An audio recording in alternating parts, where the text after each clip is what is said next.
Namaste, hello, and welcome to India Global Week 2020, Be the Revival, India and a Better New World. I'm your host, Priyanka Deo, reporting from New Delhi, and I'm super excited because we have registered attendees from 52 countries. So this conference is truly in global interaction. Now, follow us on India Incorp, that's India INCORP, throughout India Global Week for updates, and I believe they have some fabulous content that's streaming. So with that, let's get started. Both the United States of America and India are home to the world's largest entrepreneurship and startup ecosystems. While successful startups create jobs and employment, can the U.S. India corridors boost employment further in India and the USA's economies to create positive impact? Let's find out. Let's explore this question further, and let's go directly to do so. It's called a conversation on enabling startups in the U.S. India corridor. If you're taking screenshots, pictures, if you want to post on social media, if you have any questions on for our guests or for our panelists, please use the hashtag #BeTheRevival. I'm tracking it online, so hopefully we can get to some of your questions during this session. The session is sponsored by India Inc. and presented by U.S. India Strategic Partnership Forum. The U.S. India Strategic Partnership Forum is a nonprofit organization with the primary objective of strengthening the U.S. India bilateral and strategic partnership. With that being said, let's dive right into our session. Without further ado, I now give it to the moderator of the session, Mr. Anil Advani, who's the managing partner of Inventus Law, to introduce our guests and begin the panel discussion. Anil, the floor is yours. Thank you, Priyanka, very much, and thanks for everyone for joining, including the panelists and also the host, India Inc. We have an exciting panel discussing really important issues and very relative and relevant issues. We only have 45 minutes, so I'm going to jump right into it. Make very quick introductions to the panelists. Again, they all are pretty famous, and there's a lot of information about them online. I'll be very brief about them. Praveen is the CEO and founder of Teammate, a venture fund and foundry in the Bay Area, and helping also Israeli, sort of making the Israeli-US connection. So he has another global perspective to add. He's a former managing partner of Americas and Asia for the Software Vision Fund. We've all heard about that, and I'd love to learn more about his experiences there. Bipul is the founder CEO of Rubrik, another Silicon Valley-based very successful startup company. He's also a venture partner at Lightspeed Venture Capital. Umesh, a friend of mine, and he's the CEO, founder of Uniphore, and again, another successful startup in Silicon Valley. He's also my partner in crime at USISPF Startup Connect. And our goal is to connect again, US and India ecosystems, bring founders from India and help them facilitate their transition into becoming global companies with US connection. So without much further ado, I'm going to go right into the panel. As you see, we have amazing speakers and a lot of content to cover. With that, I would hope to the panelists with a simple question. Where do you see, what is the state of play for the US-India technology corridor? Because that's what sort of our world is revolving around. What are your observations on the current and future of in the US-India technology corridor? And each of you can just share your thoughts to start off. I can start, if you can hear me. What I see with India-US corridor is, if you look at the last, call it like 25, 30 years of Indian knowledge worker space, Indian IT expertise, it has been a lot of automation of business processes for large US companies. And as productivity-led digitization of the businesses are happening in America, the Indian software ecosystem really can produce many very large companies that are like automating and digitizing manual workflows across the landscape in America. And if you look at Umesh and what he's doing in his company, he's again digitizing and bringing AI into a very important space, which is thoroughly manual today. So you'll see a lot of like that expertise, enterprise business process expertise coming into the US, whether it's delivered as a SaaS applications, completely automated AI applications, but digitization is going to be the major force in both ways. Sure. Praveen, Umesh. I'll go next. Adding on Bipul's point, I totally agree with Bipul on what's happening today. But the way I look at it is in the last 3 decades, we've probably gone through three very important phases, and we are kind of entering phase four. Phase one was when Indian software produced extremely large and successful IT services companies, Tata Consultancy, Infosys, and others, which became service providers to the globe, candidly. And these were multi-billion dollar companies. The second phase of Indian technology in the US India technology corridor was when large US companies like Cisco started using India as a product hub, right? Moving their engineering second headquarters and setting up product hubs in India for product development for the globe. The third phase started to see companies, the ones that Bipul is talking about, like my company, Uniphore, where entrepreneurs took the leap of starting to create products in India for the world from ground up, right? Freshworks is a great example. Uniphore is a good example. Mindtickle is another example. And in the new phase, in the new world, I bet that we're going to see an acceleration of Indian B2B product SaaS in the US India technology corridor. Both US and India are already pretty large B2C markets for their own product companies, but B2B SaaS is one that's driving an accelerated collaboration in the US India technology corridor. Yeah. And just to add to that, I think clearly India's traditional strength in terms of understanding global business has been a foundation for this wave of startups that we're seeing out of India that have been tremendously successful, as Umesh and Bipul just pointed out. So I think one of the other interesting things we're seeing is the notion of innovation is spreading beyond just the B2B space. So, there's a company called Quizzes, for example, which is used today by pretty much all the K through 12 school teachers in the United States. It's an Indian startup. It's basically a freemium product today where it is used by teachers to deliver lessons and testing for their students as an assisted tool. So I think you're seeing a lot more sort of convergence, if you will, of the application of technology to problems that are not just unique to India and beyond the B2B space in areas such as education, ed tech, as well as health tech. And I think the true dynamism of the US India corridor, I think, is yet to be seen, and we have some exciting new things ahead of us. Thank you for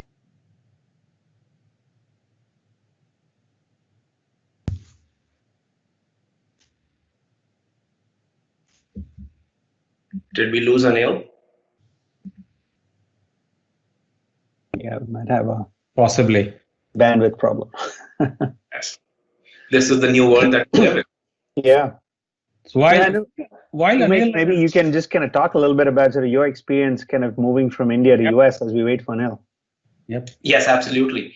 Look, my journey as an entrepreneur, I founded Uniphore in the year 2008, and this was an example of a true university R&D incubation. We started tinkering with speech recognition technology inside the labs of IIT Madras, right? And as we found success in the technology development, we decided to commercialize it, starting with India first, and beginning to go global, but sticking to Asia. Today, we are a global company headquartered in Palo Alto, Silicon Valley. We eventually found business opportunity in the US. Like most B2B SaaS entrepreneurs, we found that North America was the single largest TAM of the global TAM available to us. And that just compelled us to look at this market very seriously, look at it with probably a different strategy than any other market in the world, which then also meant that I, as the CEO, along with the board, decided that I will relocate lock, stock, barrel with my family 2.5 years ago here in the US. Today, about 60% of our business is North America, 40% is rest of the world in a very short period of time. And that probably would hold or get even more skewed as we scale up in the coming years. The experiences broadly have been, First, it used to be said that if you have a good product market fit done in India, you have to redo it in the US. But the wave that both you and Bipul have spoken about, the new SaaS startups from the beginning are building products for the US and global product market fits, right? So that cycle is shortening. Of course, cultural fit is very important. So I had to rebuild my entire leadership team. 6 out of 8 of my C-level execs are with me in the Silicon Valley office.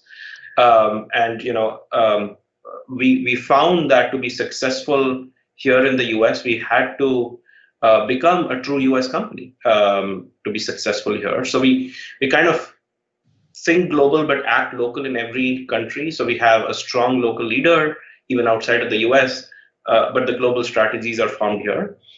And we've obviously found that the US enterprise opportunity is just prolific. There's a ton of opportunity for differentiated good AI products or any other field for that matter.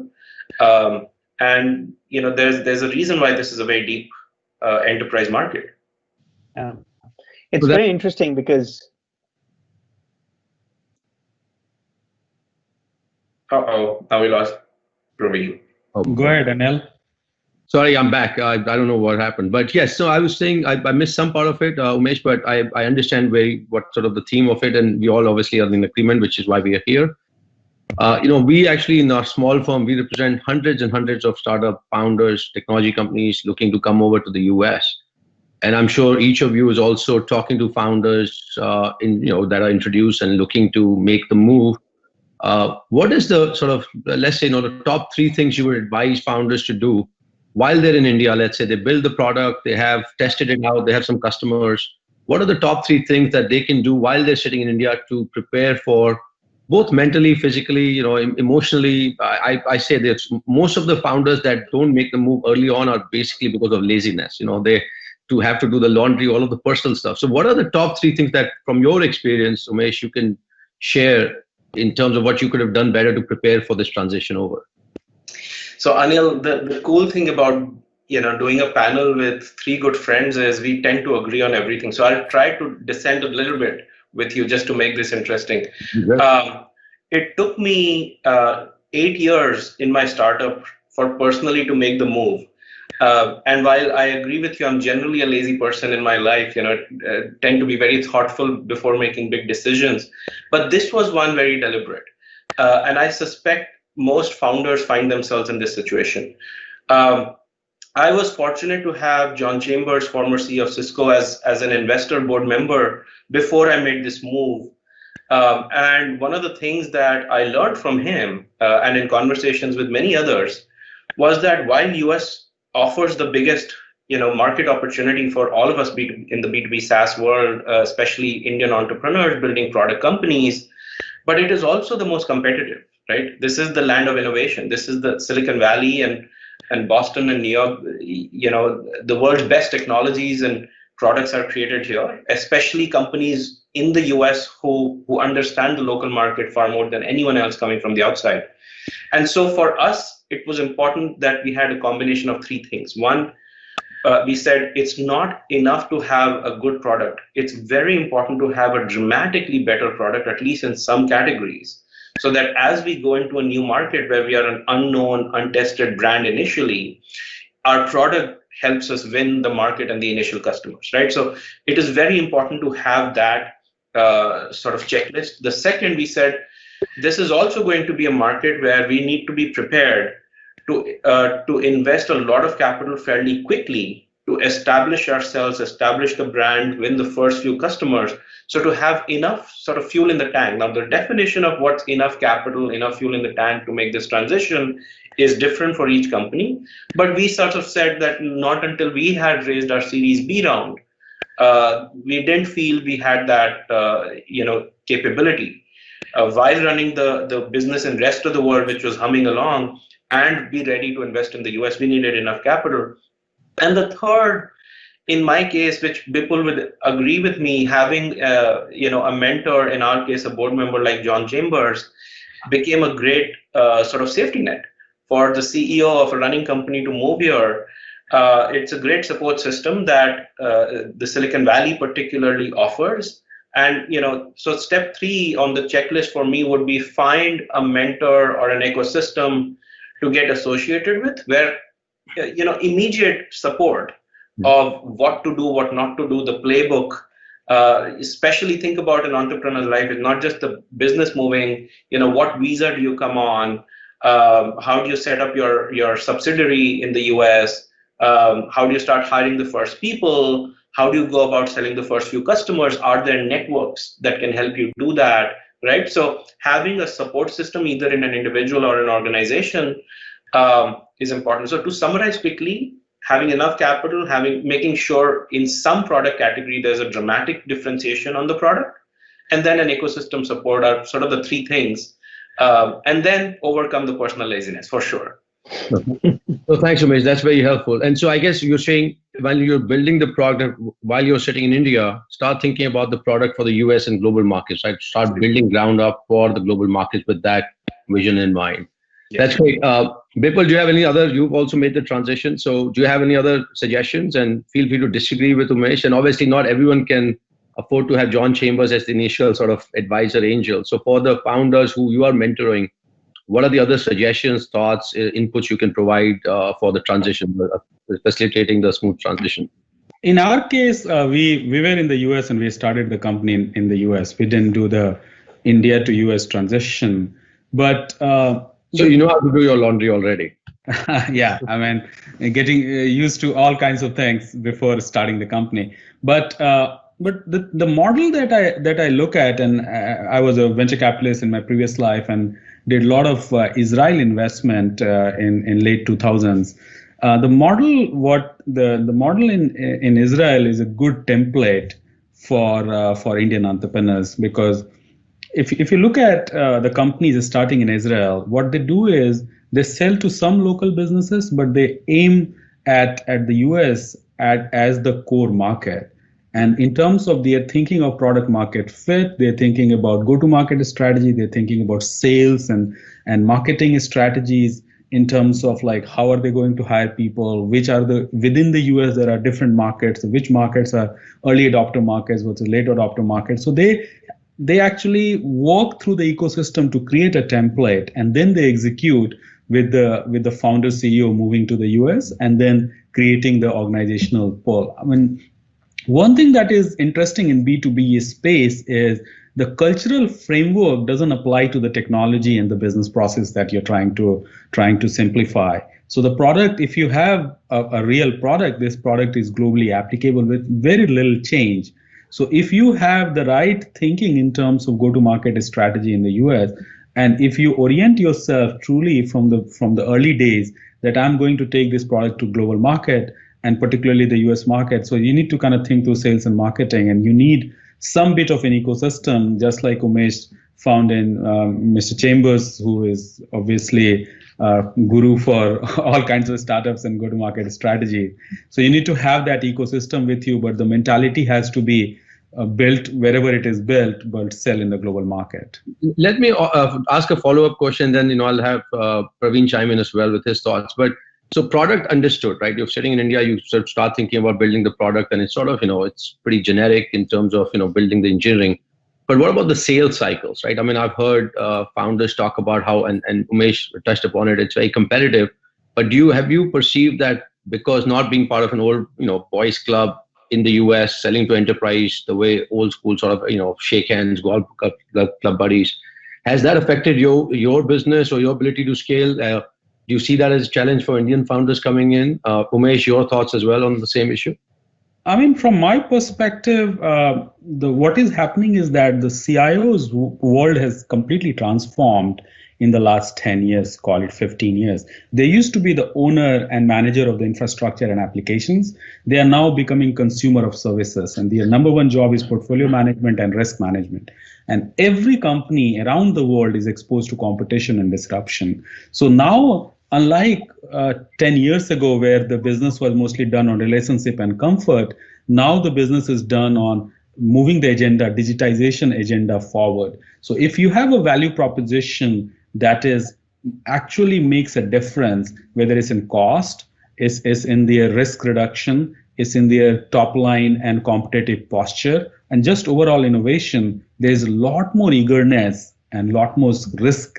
Like people are more amenable to risk and adopting new technology, and this is actually a golden era for any startups, whether they are starting in India or starting in the US, to get into enterprise and make a huge difference. Yeah, and just to add to that, I think one of the things that's important to understand is what B2B software has fundamentally transformed, right? So today, a lot of the go-to-market models are quite different, even from the time that I was a CEO at Viptela and at VCE.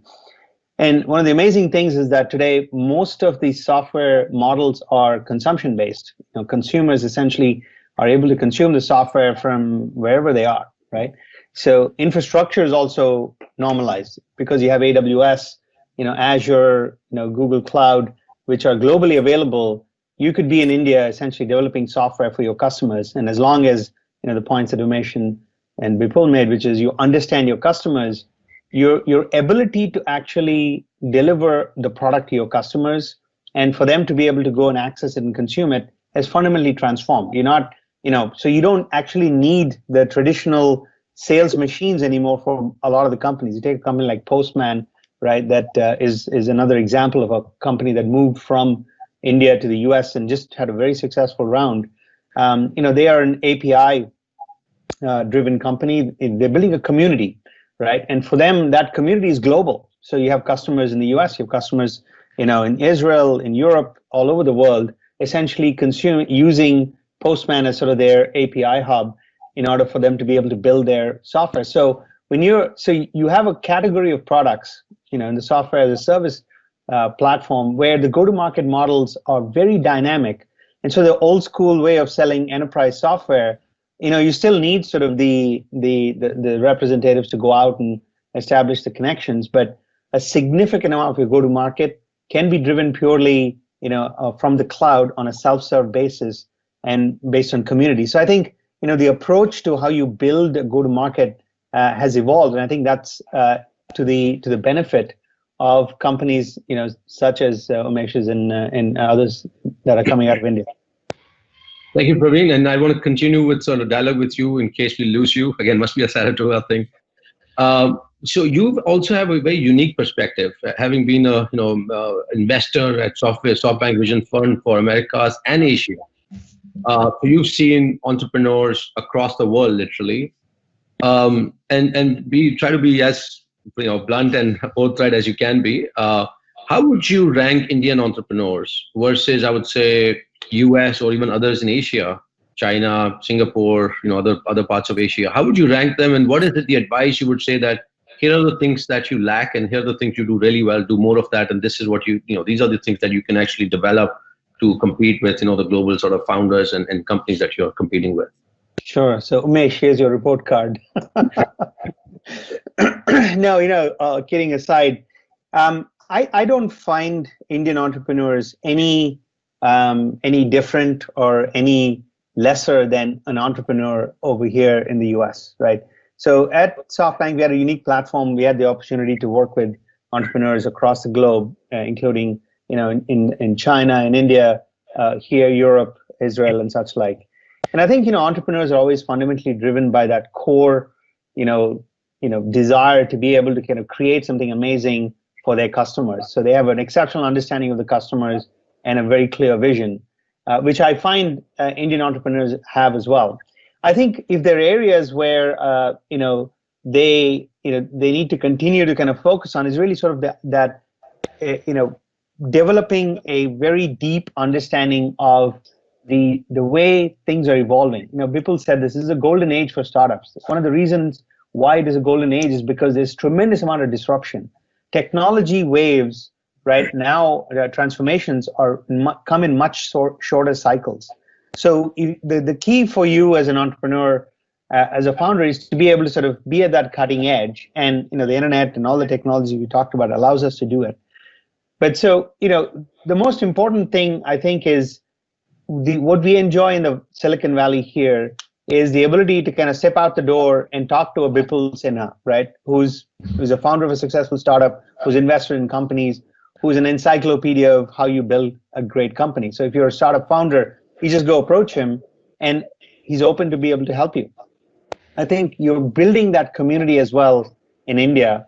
And I think the more you see success, the more Umesh's, the more, Girish's from Freshworks or the Abhinavs from Postman become successful. I think you start to build that community of mentors and the body of experience that allows you to navigate that tricky initial phase of how do you sort of, get to that, product market fit, get to scale, get to understanding of those customers. So I think India as an ecosystem is probably behind Silicon Valley from a maturity perspective, but by no means are the founders any less ambitious or any less capable. And I think that's the really promising thing. The other thing I'll say also is India is unique. So we're talking about B2B startups, but you think about startups, right? It is a incredibly dynamic marketplace. This whole, the Indian notion of jugaad, right? Is that you can see that in the way a lot of these B2C companies approach the market.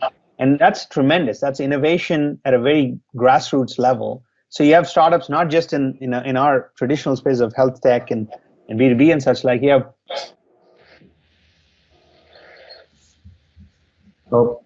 we lost Umesh, while we wait for Praveen to come back, how would you rate yourself as an entrepreneur coming in, and especially now that you work with other entrepreneurs around you? Bipul is a US entrepreneur, you are the one transitioning over. Would you be candid enough to share your thoughts? So Anil, the title I'll give myself is EIL. I'm an entrepreneur in learning. Like Praveen said, one of the biggest excitement for me to come to Silicon Valley was to spend time with people like Bipul. And Praveen is absolutely right. So there's a ton of opportunity for entrepreneurs like me to come here and learn from people who've been there, done that in their second, third, fourth startups, or big company veterans. But to the point of ecosystems, there are a lot of ecosystems which are becoming active in India. There's a movement in India for SaaS founders that some of us have sort of put in place. It's called SaaS Bhumi, which roughly translates to the land of SaaS. And it's fundamentally by entrepreneur for entrepreneur, people like Girish, Vinod from former CloudCherry, who's now with Cisco, and many other SaaS founders who are sort of crossed the chasm, Series C, D, E, have come together and become a playbook and a resource tool for very early stage SaaS startups. So this year, when we did an event inviting early stage SaaS startups to come and interact with some of the sort of late stage and growth stage companies, at the beginning of the year, we had 10,000 applicants who wanted to attend the event, right? So that shows you the scale of activity is just accelerating. Of those, despite whatever filters you apply, you have to assume that at least 1,000 or more of these early stage companies would find it compelling to have North America as their most important market, right? And so for them to come here in the US, the kind of ecosystems, Anil, that you and I are part of in USISPF, we've created a Startup Connect program with very similar objectives that some of the successful startups from India who migrated, CEOs like me have gone through the journey. Some of the playbooks when I came were not written, right? If you think about Jasprit from Dhruva, Girish from Freshworks, when I came, but a lot of those playbooks are now the templates, right? People don't need to reinvent the wheel in some of the hygiene of how do you migrate the business or grow the business or CEO moves, and what are the first few playbooks to write.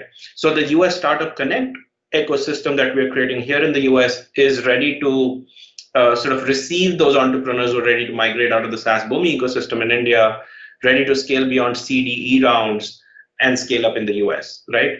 I would also say from a go-to-market perspective, India has, for the last couple of years, developed one very unique set of tools, capabilities, and people skills, which I bet is still unique in the world. And companies like Freshworks are a great example of this. If you look at SMB SaaS, And Uniphore is not into SMB SaaS. We are the traditional enterprise SaaS, right? But if you look at SMB SaaS, the go-to-market for that cannot be the winer, diner, golfer type sales executive. It has to be digital. It has to be online. It has to be marketing led and converted online. Credit card on file, renewal every month, that type of a business. With cost structures that India has, and now with the talent pool that some of these unicorns, early B2B unicorns have created in terms of global GTM machines, India is fast becoming the global SMB SaaS hub, and that's unbeatable. You can't do SMB SaaS GTM as effectively even from US, even for US SMBs, just because of cost structures, right? So if you can crack the code of doing that from India, which a lot of startups are doing, it's becoming a new breed of opportunities and companies that India is creating. Thanks, Umesh. That was a great summary and sort of overview of where we are. And we can talk about this topic all day, right? And we still have a lot of things to sort of still finish. So let's shift the focus because we are talking about US and India. So Praveen, maybe I'll shift gears to you and segue into what Umesh was saying. As an investor, and Bipul, please chime in. As an investor, and this is not just for US, but folks who may be tuning in from Australia, UK, Singapore, rest of the world. What are the opportunities you would look at in India now as a market? What are the opportunities you would advise people to? Where should they look? How should they go about looking at India as a market and opportunities for selling the products and also investments? Yeah, looks like my Teams has a timeout on my on my speech, so I keep getting cut off at a certain point. So I apologize for that. I have a button with me, so hurry up. So I think, look, there. One of the things that's amazing is for all the reasons that Umesh and Bipul just pointed out, there's tremendous amount of investor interest in India. In fact, I think just this week, Sequoia just closed another $1.3 billion India-focused fund. The interesting thing about that, by the way, is that 500 million is for early stage and 800 million is for growth stage, right? Which is very unique in the sense that they now are looking at investing in startups in the later stages as well. Whereas in the past, the India ecosystem was primarily focused on seed and early stage investing, right? And you've had players like SoftBank, Tiger Global, Nexus Ventures, a bunch of really seasoned investors in India for a long, long time. So I think the opportunity I would divide into three buckets. The first bucket is B2B, and I think both Umesh and Bipul have articulated really well the opportunity, the ecosystem, the strengths of the market itself. The second is a B2C, which is where most of the unicorns today in India are, right? The Olas and the Swiggies and such like. And I think a big part of that is because India in itself is a massive market with its own unique sort of problems to be solved. And there's a lot of innovative ideas to go solve them. And today there's that baseline of technology or talent to be able to go and solve these. So I think you're going to see a lot of exciting opportunities in India. The unit economics is the most important thing. I think the first generation of B2C startups, if you really think about it, have been tremendously successful, as some of them have struggled with unit economics. So when I, as an investor, look at the B2C market, I'm looking for that maturity in terms of approaching the opportunity, but also approaching the opportunity with real focus on the economics of the business model itself. The third, I think, really interesting ones. I think there's a huge underserved set of opportunities. If you take a look at India today, it's the pharmacy of the world, right? We have tremendous amount of skill set in terms of biotech and pharmaceutical capabilities. At the same time, the actual sort of healthcare system in India it has a long ways to go in terms of being able to service and address the people of India. So there's a lot of government initiatives. There's something called the Health Stack, which the government has published, which essentially creates a set of open APIs and frameworks to be able to access a lot of the data that is required to build these companies. So I'm really excited to see how some of these newer areas around health tech in particular, because I think health tech is another sector that can be built in India for the world, right? As well as edutech, because a lot of what India is good at in terms of STEM and English, language capability and such like can be transportable to the rest of the world. So these are other areas which are outside of the traditional B2C, B2B, which I think are very exciting areas of investment. Great. A friend of mine, actually, Shakir, runs Omnivation, and what they do is they look at Israeli companies that have good products and tech, and open up the Indian markets for them. So do you see any sort of opportunities for groups like or entrepreneurs doing that, looking at technology that's really built for US and global markets, and sort of then tailoring that to the Indian markets? I mean, are there opportunities for folks here to be looking at something like that? Sure. I think, again, India is a large, sophisticated market in and of itself. I think for startups here, we've always, India has always been a key part of the overall sort of global go-to-market, right? When we were at Cisco, we had a pretty significant India office, not just from the perspective of engineering talent, but also as a market in and of itself. I think the most sophisticated India is becoming in terms of consumer adoption of newer technologies. In the telco space, for example, there's massive amount of opportunity. So if you're looking at edge computing or 5G, right, or security, right, all of these areas are fundamental to India's infrastructure, which is rapidly digitizing, but presents tremendous amount of opportunities for companies here to be able to go address. I think the B2C is an area which is obviously very unique to India, so I think the Indian startups will have a leg up there. But for a lot of the B2B companies, particularly in the infrastructure space, I think India is a huge market. And more so now, I think with all the changes that are happening in terms of the investments into infrastructure that the government is making, cybersecurity, telco infrastructure, communication infrastructure, I think is a fundamental area of investment and a massive opportunity given the scale of India. Great. Thank you, Praveen, for your thoughts. We are running around, close to the end of our time, and I have a very hot topic, an important topic that I want to bring in with the limited time we have. So try and restrain your political viewpoints on this. But for the bureaucrats, and I believe there's some union ministers and really powerful people, decision makers who might be listening in, what are the challenges? And let's break it down into Indian entrepreneurs that are looking to get global, and from a US perspective, obviously immigration is a hot topic, so let's just take our political viewpoint. What are the challenges that entrepreneurs face that that bureaucrats and policymakers can sort of hear from you and sort of make changes to facilitate that transfer? Umesh, I know you have some personal thoughts also, so I'll open it up for everybody. I'm happy to go first with my first hand experience. I'll spend 60 seconds first on just quantifying the opportunity economically and broader to societies with the US India Tech Corridor before I come to why it's important to address some of the challenges, right? It is not just, we've spent the last sort of 30 minutes talking about how is it great for entrepreneurs, finding markets, technology companies, but just for societies and economies, this US India Tech Corridor, especially the startup corridor, is very important. In the US India USISPF Startup Connect program, we polled just eight B2B SaaS companies who are initial members, and we found that these companies have created about 6,000 jobs globally, out of which 640 are in the US, right? We found that for each entrepreneur who came from India on a visa, for each visa granted to the entrepreneur, there were 40 jobs created here in the US. And the median salary for these jobs was about $175,000, which is 3 times the national average. So fundamentally, this is a story about dramatic job creation and economic activity by successful startups moving between the two countries.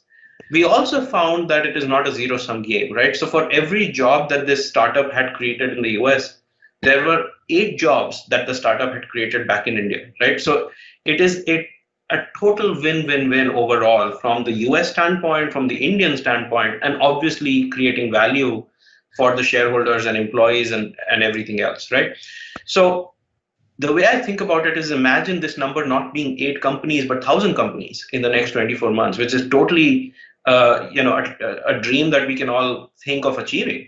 There is just talent waiting to build products and sell it globally, and US being a natural market. So the amount of job creation and economic activity that can be had with this is tremendous. Now, coming to what is possibly slowing this down, which can accelerate this, right? So I break it down into two fronts. One on the US administrative side the US side has still not issued clarity on immigration and visa, let's say for job creators, right? I'm going to steer clear from the debate about H-1Bs and others, but fundamentally the category that we're talking about are entrepreneurs who create jobs both in US side and India, and there ought to be a much easier and almost an accelerated way of inviting such entrepreneurs because they add to the local economies, right? On the India side, there are a ton of things that make Indian companies less competitive than, say, their Chinese counterparts or Asian counterparts. Indian startups still don't have a regulatory regime where they can list in markets like NASDAQ and NYSE if they find US as their largest market. The regulation still doesn't allow them direct listing from India. If you're building a B2B SaaS company, the one that we're talking about, something as small as, it might seem very trivial, but it is structural, that you still don't have a regulatory framework for getting credit card on file from your customer who wants to renew month on month, right? You still, every month has to be a process of sending a one-time password to their phones, etc., right? So think about the ecosystem you're creating, and that is pushing entrepreneurs to register their companies in Delaware from get-go. Whether or not they have business in the US on day one or not, entrepreneurs are now getting savvy and saying, when I become big, I want to list in the say NASDAQ or New York Stock Exchange, and I want to be a SaaS company with some of these payment mechanisms. So I'm better off starting out as a US registered company. So I think clearing off some regulatory challenges on the India side and fundamentally making immigration easier for entrepreneurs and, say, the initial leadership teams of these companies on the US side, because it's a tremendous economic and job opportunity. Thank you. We have 1 minute left, so please, closing thoughts on that issue, the challenges. Bipul, Praveen? I mean, from my perspective, one of the big opportunities in India-US corridor is India has a very large population, but not enough AI model and AI research and AI funding. America has a smaller population, but significant investment in AI model, AI research. If we, through some regulatory framework, provide this access and transfer of data across the two worlds, we can like usher in a next level of technical value creation and really create significant inroads into from cancer research to many areas of B2B and digitization we talked about. So tremendous opportunity to be had. Yeah, the last point I'll add, I think Umesh was really articulate in terms of the specifics, having lived it. The world as we go forward is going to be a distributed world, right? In the sense that most companies are going to be distributed.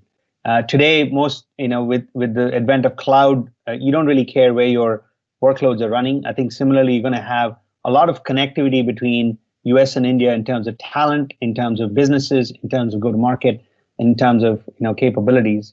And I think from a regulatory perspective, even from a student, what's going on right now in terms of the H-1B visas and such like, the F-1 visas. I came here as a student and have been able to contribute to the economy. I think these connections are extremely important that need to be nurtured by both governments, because I think the future is not a US company or India company. I think it's going to be a hybrid because the markets are so intertwined, and the talent flow between these two countries is going to be foundational to, I think, the next generation of these great companies we're going to see.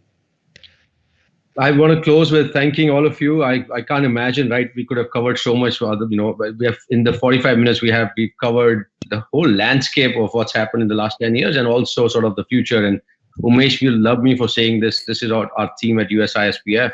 The US India is really the defining relationship of our generation. So I think with that, and obviously hope for the future, I want to thank all of you for joining. Thank you. Thank you. Thank you. Bye, guys. Namaste from India Global Week. I'm your host Priyanka Deo, and that was session. Now, the US-India relationship under the PM Modi government is the strongest that it's ever been before, and it was really exciting to see avenues in which we can talk about entrepreneurship and startup ecosystems as well. So for that, I want to thank our fabulous expert panel and guests, as well as our moderator for great questions. Instead, I want to thank all of you, the audience, for joining us here on India Global Week 2020. It's been a great day. It's been a marathon day for me. I'll be hosting again tomorrow along with our other fabulous hosts, Edie and Ben. So be sure to tune in, register if you haven't already, and follow us on India in Corp, NCORP on Twitter. With that being said, if you have any questions, thoughts, feedback, anything at all, please be sure to use the hashtag #BeTheRevival and put it up on social media. We're tracking it, so hopefully we can get to you and answer you and put up some of your questions with our panels. Stay tuned for more on India Global Week. We have panels coming up. With that being said, for now, this is Priyanka Deo signing off. We'll see you soon.